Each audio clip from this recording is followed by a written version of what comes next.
विधानसभेत रेसिडेन्शियल आणि कमर्शियल वापरासंदर्भात महत्त्वपूर्ण विधेयक मंजूर करण्यात आले आहेत।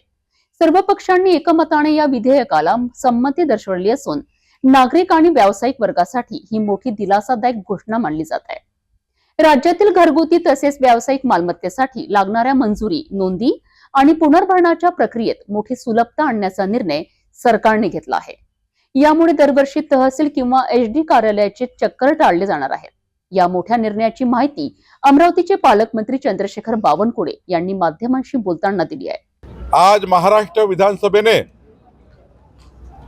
एकमताने विधेयक मंजूर केला आहे। राज्यातील वाणिज्य, औद्योगिक आणि रहिवासी औद्योगिक, वाणिज्य आणि रहिवासी क्षेत्रामध्ये एनए टॅक्स जे लागायचं आणि एनए झाल्यानंतर सनद लागायची,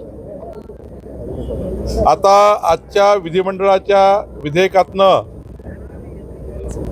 एनएची सनद रद्द करण्यात आली। आता कुठल्याही सनदची गरज नाही आणि एनए टॅक्समध्ये हे वन टाइम प्रीमियम भरून प्रत्येक वर्षी एनएचे पैसे भरायची गरज नाही।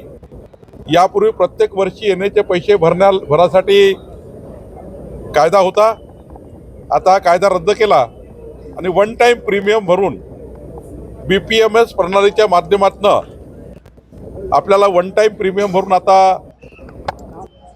एनए करता येईल आणि कुठल्याही पद्धतीने आता एनए आणि त्या ठिकाणी सनद ही दोनही लागणार नाही, फक्त प्रीमियम भरावा लागेल आणि प्रीमियमही फार कमी ठेवलेला आहे।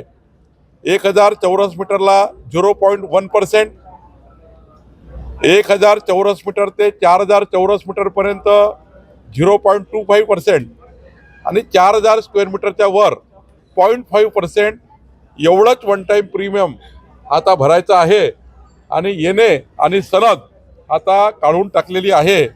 त्यामुळे औद्योगिक, कॉमर्शियल आणि रहिवासी क्षेत्रामध्ये कुठल्याही अधिकाऱ्याकडे, तहसीलदारकडे, एचडीओकडे एनएची सनद घ्यायची आता गरज पडणार नाही।